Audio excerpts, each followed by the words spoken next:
Hey everybody, I just wanted to issue a bit of a public service announcement and share with you kind of a strange experience I had with my wife's 2015 Jeep Grand Cherokee. We have two key fobs. She has one of them. She's out with the vehicle right now. This is a spare that we keep in the safe. It's brand new.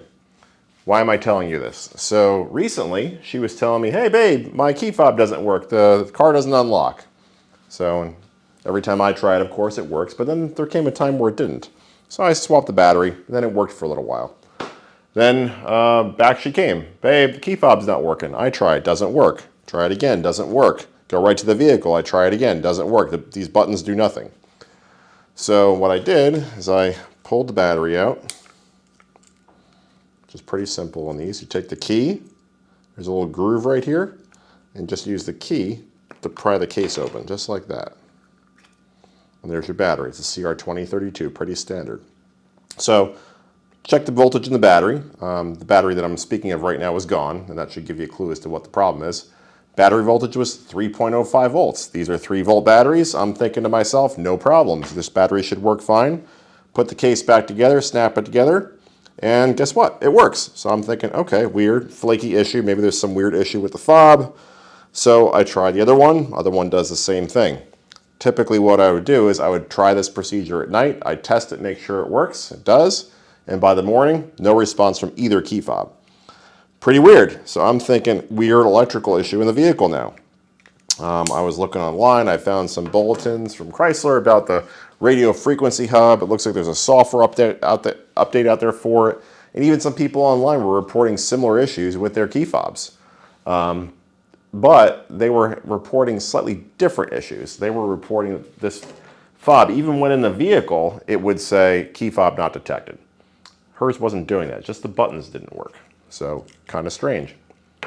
Oh, little fun fact, if you ever get stranded and it says key fob not detected, you can actually touch this to the start button and push it in with the start button on your vehicle and it'll start. There's some kind of chip in here that the ignition module where the button is detects, and it'll use that if the radio transmitter is broken. Anyway, I digress. Where was I? All right, anyway, yeah, so I'm thinking the battery's good. It's 3.05 volts. Everything's good. Must be the computer in the car. Then I did some more research online, and some folks were saying that they had problems with these child bitter batteries and key fobs. I mean, I don't know how that is or if that's possible, but I'm just telling you what they said. So these Duracell child secure bitter coating batteries, which is what I had been using in these things, people online are saying no bueno. They've had weird issues with those. So I figured, you know what? This fob originally came with a Panasonic battery, so let me put a Panasonic battery in there. And guess what? Now it works fine. And it has been for several days. One thing I can't explain though, and I can't say definitively whether or not it's this bitter coating that's causing the problem or the fact that a brand new battery, as you probably saw from the thumbnail, this is a brand new Duracell battery. This is 3.3 volts, not 3.05. But again, in my pea brain, if this is a 3-volt battery nominally, a battery that's 3.05 volts should still be charged or nearly fully charged. So I'm scratching my head saying this battery is 3.05 volts. The key fob works intermittently. Is it this bitter coating? Or is it the fact that these things actually need a really, really fresh battery to work correctly?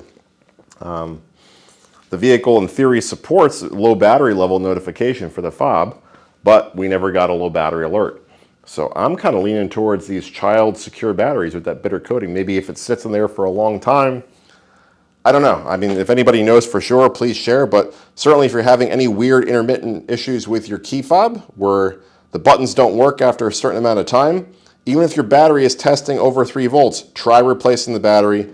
Try using the OEM batteries, these Panasonic lithium ones, the one that came with it.